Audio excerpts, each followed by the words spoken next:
E o Paulo Donato em si, ele era um cara muito gente boa, direito, honesto, queria as coisas dele muito sério, né?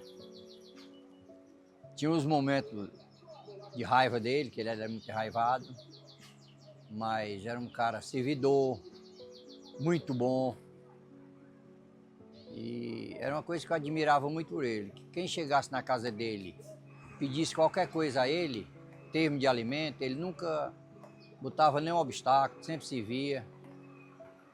Ele era capaz de tirar a roupa do corpo para servir uma pessoa quando estava necessitando, precisando. O papai, ele era uma pessoa boa, ele entendia. Agora ele era meio rígido, né? Meio não, às vezes ele era até muito rígido. E é aquele ditado que ele sempre usava, para ele 99 não servia, tinha que ser 100%, entendeu? Isso foi uma coisa até boa pra gente, pra a vida da gente no futuro, entendeu? Ele era um cara muito companheiro. Na hora que ele vê que a gente estava angustiado com alguma coisa, ele chegava junto, né? Queria saber, queria ajudar. E foi um pai sempre muito carinhoso comigo.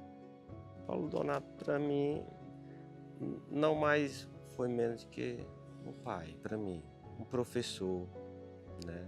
Uma pessoa que eu, lógico que eu não sou filho assim, de sangue, né? Mas sou filho de coração. Mas para mim ele foi mais do que um pai, mais do que um professor, foi um amigo, né? Foi uma pessoa batalhadora, uma pessoa humilde, como qualquer outra pessoa. Meu pai foi uma pessoa até difícil de descrever, né? Uma pessoa muito querida por todos, sabia fazer amizade facilmente, era um ótimo anfitrião. Todas as pessoas que chegavam aqui no sítio se sentiam bem acolhidas por ele.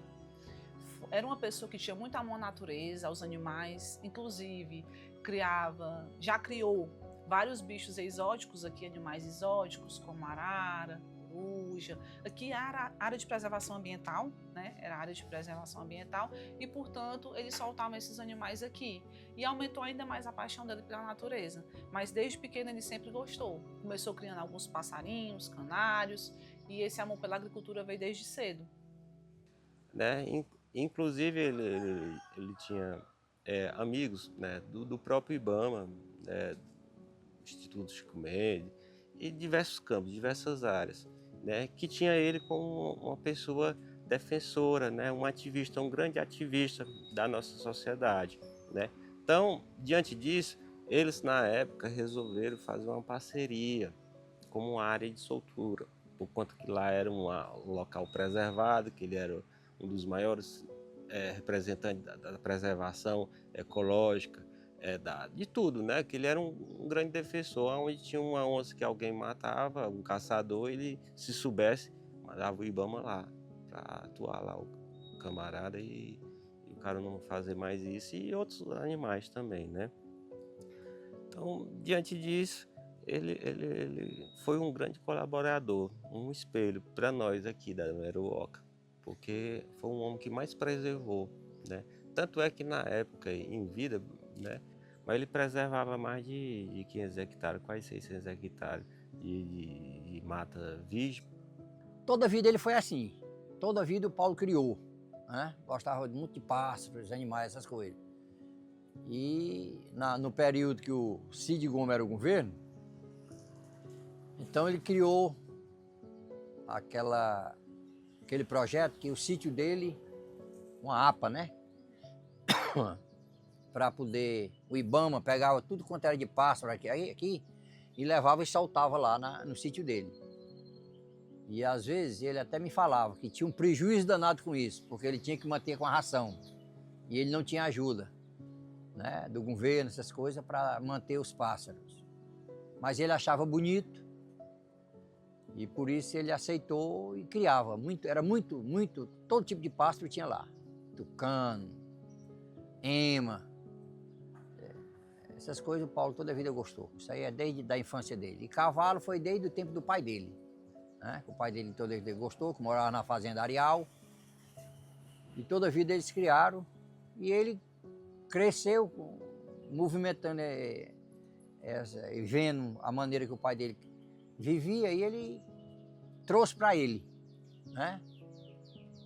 É aquela maneira que ele achava que ele gostava, que era do pai dele criar todo tipo de animal, e ele continuou a vida do mesmo jeito. Em 1995, eu já estou correndo um pouquinho no tempo, foi com a fábrica de polpas de fruta, né?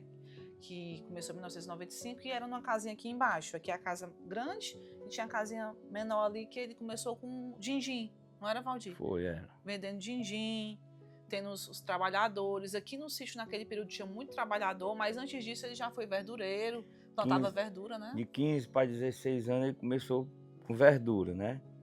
Aí já aos 27 anos ele começou o ramo de caixeiro viajante, vendedor de tecido. Aí daí ele, quando ganhou o mundo, meio do mundo, ele virou. Era tanto, ele trabalhava nos dois cantos, ele era garimpeiro e vendedor, ele acoplava uma coisa a outra. Ele montava aqui um barranco de garimpo e saía para vender as coisas dele e voltava. E aqui funcionava um engenho da mesma forma, mas quem gerenciava era um tio da gente, o Moacir Donato. Tanto com a rapadura, como a Com a fabricação de cachaça, cachaça, é. né? Aí ficava, ele gerenciava de fora Isso. e ficava uma pessoa aqui cuidando dos negócios daqui do sítio. Era. Sempre foi assim, é. Ele vinha. Quando ele começou realmente a viajar, né, Valdir? Ele sempre deixava uma pessoa responsável aqui e depois ele viajava e aí vinha pra cá a cada 6 meses, mais ou menos. Exatamente. Tudo que ele ganhava lá, ele vinha investir aqui. Isso começou em 83. Ele começou a trabalhar com o irmão dele, que trabalhava também como representante de tecido, na região do Pará, do Piauí. E aí esse irmão dele parou de viajar e ele continuou. Aí quando foi no ano de 84, ele ficou mais um tempo aqui do que viajando, né? Porque teve um problema com os búfalos, né? Aqui na nossa região, aqui na Meruoca, aqui no sítio Baixa Grande, que eram os búfalos de um vizinho nosso aqui, que era do seu Balaã. E esses búfalos estavam invadindo as propriedades, estavam, né, arrasando com toda a produção dos moradores da área. E aí o papai teve que, tipo, tomar algumas iniciativas, como, assim, ele e o pessoal daqui mesmo, né, com as próprias mãos, de fazer justiça. Porque devido ao cara ser milionário, ter muito dinheiro, e às vezes isso estava atrapalhando, o pessoal não vinha aqui para ver a situação, né? E aí foi preciso ir para a rádio, foi preciso ir para a televisão para poder tomarem uma iniciativa para conter esses búfalos, né? E assim, foi um conflito bem acirrado nesse período desses animais, porque eles invadiram as plantações, os canaviais que tinha aqui na serra, invadiam as casas, acabava com o que a pessoa tinha dentro de casa, e isso estava interferindo até no comer das pessoas, né? Na realidade das pessoas de se manter, de dar comida para os filhos, as pessoas estavam passando fome. Invadir a cidade aí. Invadir a cidade. Os alunos iam para o colégio. E como o dono era muito rico, se você jogasse uma pedra no bufo daqueles, fica até ir preso. Que a polícia, tudo, polícia, prefeito, tudo era... O único que teve coragem realmente de bater de frente foi o nosso pai. E o padre Monsenhor Furtado, foi o único que apoiou ele. Que ficou do lado dele, o resto, prefeito, polícia, ficou tudo do lado do Balão. Tinha dinheiro na época, né? E ele começou realmente, quando esses animais entraram nos territórios, inclusive entraram aqui, ele começou a matar realmente, né? A reunir o pessoal e... Mas ele foi conversar primeiro. Ele tentou um acordo ainda, né? Mas Pô, não foi pacífico. ele queria a indenização do pessoal, né? Porque como ele tinha as terras aqui, comeu muito roçado dos meeiros. Ele foi atrás de um acordo para a indenização. Ele disse que não pagava não indenizava ninguém. Na verdade, o valor que ele ofereceu era irrisório. Não dava para pagar os custos de todo o que foi perdido. Quando começou a morrer bicho aí, que ele botava, tinha muito peãozada dele, né? Que pastorava o bicho, não deixava ninguém rebolar nenhuma pedra num bicho. Ele começou a matar e a negada correram. Aí o Balão, quando viu que não ia parar, e quanto mais entrasse aqui ia morrer mais búfalo, não era só búfalo não, tinha outros bichos aí. E o intuito parece, na verdade o que se conta, era de tomar realmente a terra das pessoas, não é? Ele Já tomar. tomou terra de gente aí, tomou terra de gente. O pessoal do sítio que o bufo invadia, comia tudo, foram expulsos, aí o prefeito fez aquela rua para o pessoal ir para lá. Eles têm a Rua dos Bufos, o pessoal que migraram para Meruoca devido... Perder suas terras. Ó Deus, Pai onipotente, que fez céu, terra e mar, quero sua inspiração para eu poder contar. Quando quase de repente os búfalos invadiram a gente, expulsando do lugar. Vivia um povo tranquilo, em Baixa Grande, São João, São Vicente, Mundaú, e em outras regiões entrar em nosso lugar a maldita criação. Veio um latifundiário, disse aos pobres, eu sou fiel, comprou o sítio São João, Caramatuba e o céu, mais de 30 moradas, e o fez, e o infeliz o enganou. Era este o seu papel. A terra estava coberta das melhores plantações, alho, mandioca, cebola, cana-de-açúcar e feijão. Os engenhos moendo cana, que rapadura bacana dava a nossa região. Mas, porém, tudo mudou. Não gosto nem de falar, quando o senhor Balaã entrou em nosso lugar. Trouxe uns 1000 búfalos selvagens e jogou os animais contra o povo do lugar. Invadiram as plantações de 30 famílias ou mais.